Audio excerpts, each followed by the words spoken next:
మీకెంత ట్రై చేసినా కూడా స్కాలప్ అనేది పైకి లేస్తుందా? స్కాలప్ అన్నా కట్ వర్క్ అన్నా రెండు కూడా ఒకటేనండి. చూడండి ఫినిషింగ్ అనేది ఎంత నీట్‌గా వచ్చింది కదా! ఈ విధంగా రావాలంటే మీరు ఇలాంటి టిప్స్‌ని అయితే ఫాలో అవ్వాలండి. ఈ టిప్స్‌ని ఫాలో అవ్వాలంటే ఖచ్చితంగా వీడియోని ఎండ్ వరకు చూడండి. స్కిప్ చేయకుండా. ఇంకా ఒంటికి అద్దినట్టు బ్లౌజ్ అనేది కుర్చోవాలంటే నడుం పట్టీని ఈ విధంగా వేయండి. ఫినిషింగ్ అయితే సూపర్‌గా వస్తుంది. మనకి ఫ్రంట్ పార్ట్, బ్యాక్ పార్ట్ తక్కువ, ఎక్కువ వస్తే భుజాల దగ్గర ఇలా ఇలా అయితే మీరు టిప్స్‌ని ఫాలో అయితే ఖచ్చితంగా ఎక్కువ, తక్కువ అనేది రాదు. 2 కూడా ఒకే లెవెల్‌లోనే వస్తాయండి. ఒకవేళ మీకు క్యాన్వాస్‌ని నేను ఆల్రెడీ దీనికి అతికించి పెట్టాను. ఇది కూడా వీడియో అనేది లైవ్‌లో అయితే మీకు డైరెక్ట్‌గా చూపించాను. ఎంత లెంత్ తీసుకోవాలి, ఎంత వెడల్పు తీసుకోవాలి, ఎంత వెడల్పు తీసుకుంటే మనకి బ్యాక్ పార్ట్, ఫ్రంట్ పార్ట్ ఎక్కువ, తక్కువ రాకోకుండా ఫినిషింగ్ అనేది నీట్‌గా వస్తుంది. అదంతా కూడా మీకు లైవ్‌లోనే డైరెక్ట్ అయితే ఎక్స్‌ప్లెయిన్ చేశాను. మీరు 2 కూడా నాకు ఈ 2 బ్లౌజులండి ఇవి. 2 కూడా ఒకే మోడల్‌లో ఉన్నాయి. సో, 2 కూడా అట్ ఏ టైం మీకు కట్ చేసి చూయించాను. ఒకవేళ మీరు ఇంట్రెస్ట్ ఉన్న వాళ్ళైతే మన ఛానల్ చెక్ చేసి లైవ్ స్ట్రీమ్ అయితే చూడండి. నేను డైరెక్ట్‌గా ఈ పిక్కే పెట్టేసాననమాట. ఈజీగా దొరికేస్తుంది మీకి.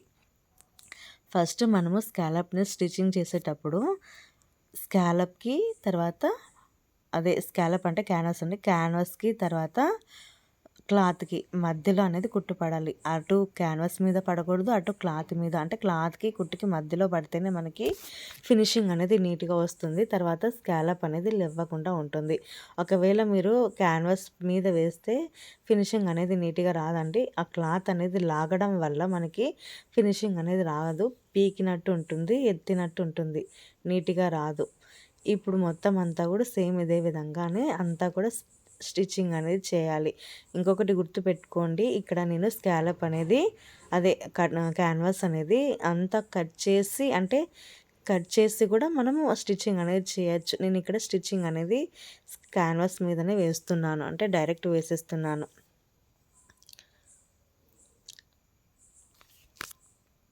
మీరు అనుకోవచ్చు ఇందాక మీరు చెప్పారు కదా! క్యాన్వాస్‌కి తర్వాత లైనింగ్ క్లాత్‌కి మధ్యలో వేయాలని అని చెప్పారు కదా! నేను ఆల్రెడీ ఇక్కడ అతికించాను. అంటే కట్ చేసి అతికించాననమాట. మధ్యలో ఇలా వేయడం వల్ల మనకి నెక్ అనేది ఎక్కువైపోతుంది. మనకి కరెక్ట్‌గా ఇంతే వచ్చింది మధ్యలో పార్ట్ అనేది తెలీదు కాబట్టి దానికోసం అయితే ఇక్కడ నేను దాన్ని కూడా మధ్యలో అతికించాను. ఇలా అతికించడం వల్ల మనకి నెక్ అనేది ఎక్కువ అవ్వదు. ఎక్కువైతే మనకి మళ్ళీ షోల్డర్ డ్రాపింగ్ ప్రాబ్లమ్ అంతా వస్తుందండి. అలా ఉండకూడదంటే మనము ఈ విధంగా నేను ఆల్రెడీ కట్ చేశాను. నార్మల్‌గా అయితే పైన 1/2 ఇంచ్ కట్ చేసుకొని ఈ విధంగా అతికించుకుంటే అంతా కట్ చేసుకొని అతికించుకుంటే సరిపోతుంది. నేను బై మిస్టేక్ మొత్తం అంతా కట్ చేశాననమాట. సో, అందుకే దాన్ని ఈ మధ్యలో పక్కన పెట్టేసి మధ్యలో పెట్టేసి జాయిన్ చేసి ఈ విధంగా ఐరన్ అయితే చేశాను. ఐరన్ కూడా మీరు హీట్ ఉన్నప్పుడు మాత్రమే ఐరన్ చేయండి.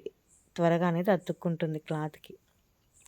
తర్వాత ఇక్కడ ఎక్స్ట్రా ఉన్న క్లాత్‌నంతా కట్ చేసేసి మధ్యలో ఈ విధంగా టక్స్‌లన్నీ ఇచ్చేసేసిన తర్వాత దారంకి మధ్యలో దారంకి ఇటువైపునే ఒక కుట్టుకి ఖర్చు అనేది ఇచ్చుకోవాలి. ఈ విధంగా ఇవ్వడం వల్ల మనకి స్కాలప్ అనేది ఈజీగా తిరుగుతుంది అండ్ ఫినిషింగ్ కూడా నీట్‌గా వస్తుందండి. చూడండి ఫినిషింగ్ అనేది చాలా నీట్‌గా మనము 2 ఫింగర్స్ ఉంటాయి కదండీ! ఆ 2 ఫింగర్స్‌ని క్యాట్ వర్క్ మధ్యలో ఈ విధంగా పెట్టేసేసి ప్రెస్ చేయాలి.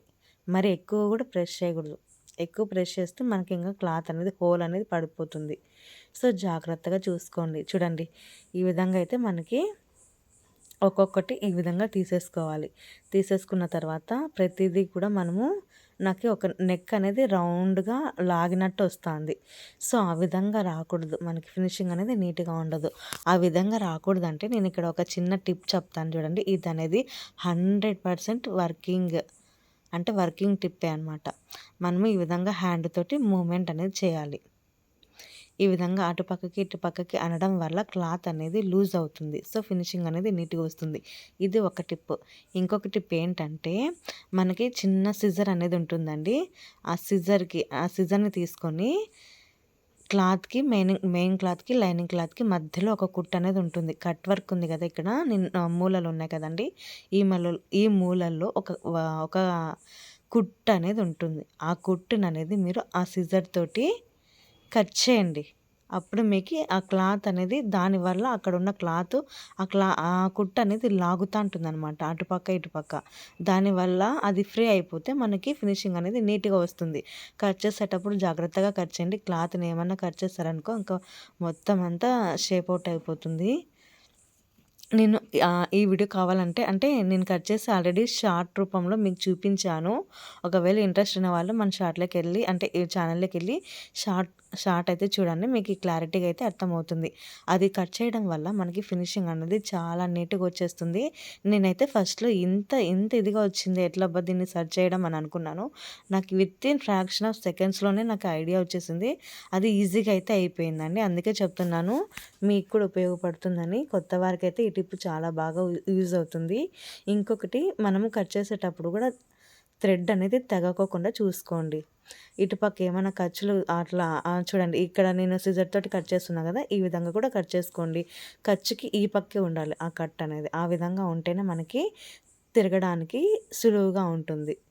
సులువుగా ఉంటే మనకి ఫినిషింగ్ కూడా నీట్‌గా వచ్చేస్తుంది. చూడండి ఎంత ఇదిగా ఉండే ఇంతకుముందు. అంటే ఇంతకుముందు అంతా లాగినట్టు నెక్ రౌండ్‌గా ఉండే. కానీ ఇప్పుడు చూడండి ఫినిషింగ్ అనేది ఇప్పుడు చూడండి 90% కరెక్ట్‌గా వచ్చేసేసింది. ఇంకా 10% అనేది నేను ఆ టిప్ అనేది యూజ్ చేసేసి వాడేశాను. అది మీకు షార్ట్ రూపంలో అయితే చూపించాను. ఇక్కడైతే చూపించలేదు. ఎందుకంటే కాపీరైట్ వస్తుందని నేను ఇక్కడ చూపించలేదు. చూడండి ఈ విధంగా మొత్తం అంతా కూడా ఇదే విధంగానే వేసేసేయాలి. మొత్తం లైనింగ్ క్లాత్ మెయిన్ క్లాత్ అంతా కూడా జాయిన్ చేసేసుకున్న తర్వాత కింద టక్స్లు వేసేసేయాలి. ఫినిషింగ్ చూడండి మీరే ఎంత నీట్గా వచ్చింది కదా! ఇలా రావాలండి. మనం బొటిక్లో కూడా ఇలాంటి టిప్స్నే ఫాలో అవుతాం. ఇక్కడ నేను ఇంకొకటి కూడా చెప్తున్నాను చూడండి. ఇది కూడా టిప్పే అనుకోండి. ఇది ఏంటంటే నడుం పట్టి ఏ విధంగా వేస్తున్నాము అనేది కూడా ఇంపార్టెంటే. నడుం పట్టి కరెక్ట్గా మనకి హైట్ అనేది 4 ఇంచెస్ అనేది ఉండాలండి. అంటే నడుం పట్టి కాదు టక్స్లు అనేది 4 ఇంచెస్ కంపల్సరీగా ఉండాలి. నేను అది వేసేసి ఇక్కడ నడుం పట్టి అనేది జాయిన్ చేస్తున్నాను. నడుం పట్టి అనేది ఇక్కడ నాకు క్లాత్ తక్కువ వచ్చేసింది. దానికోసం ఇక్కడ క్లాత్ అనేది జాయిన్ చేసేసుకొని నీట్గా వేసేసుకుంటున్నాను. మీరు ఏ విధంగా వేస్తారు? ఫస్ట్ నడుం పట్టి వేసిన తర్వాత టక్స్లు వేస్తారా? లేకుంటే టక్స్లు వేసిన తర్వాత నడుం పట్టి వేస్తారా? నేను ఇక్కడ చూపించేది వచ్చేసి బొటిక్లో వాడే స్టైల్ అయితే మీకు చూపిస్తున్నాను. ఫస్ట్ టక్స్లు వేసేసిన తర్వాతనే మనము బొటిక్లో అనేది క్లాత్ అనేది నడుం పట్టి అనేది జాయిన్ చేస్తాం. ఈ విధంగా చేయడం వల్ల మనకి ఫినిషింగ్ అనేది నీట్గా ఉంటుంది. బాడీకి ఒంటికి అద్దినట్టు ఉంటుందండి ఈ విధంగా చేయడం వల్ల. నడుం పట్టి వేయడంలో కూడా చాలా రకాలు ఉన్నాయి. ఒకరు అంతా కుట్టేసిన తర్వాత వేస్తారు. నేనైతే ఈ విధంగా వేస్తాను. నేను కూడా కొన్నిసార్లు నడుం పట్టి కుట్టేసిన తర్వాత కూడా మళ్ళీ అయినా వేస్తాను. కానీ ఫస్ట్‌లోనే వేసేస్తాను బ్యాక్ పార్ట్ రెడీ చేసేటప్పుడే. కొందరు ఎట్లా చేస్తారంటే అంతా బ్లౌజ్ అంతా కంప్లీట్ అయిపోయినాక మెజర్మెంట్ తీసుకుంటారు చూడు లెంత్ సరిపోయిందా లేదా అప్పుడు చెక్ చేస్తారు. అప్పుడు వేస్తారు. తక్కువ ఎక్కువ వస్తే అప్పుడు సరి చేస్తారు. నాకు అలా అలవాటు లేదు. నేను ఫస్ట్ బ్యాక్ పార్ట్ కుట్టేటప్పుడే వేసేస్తాననమాట. ఫినిషింగ్ నీట్‌గా ఉంటుంది. బోటిక్ స్టైల్ చూడండి ఎంత చక్కగా వచ్చేసింది కదా! నేనే ఇక్కడ 90% అయితే క్లియర్ చేసేసాను. ఇంకా 10% నేను షార్ట్ రూపంలో అయితే చూయించాను. వెళ్ళి చూడండి.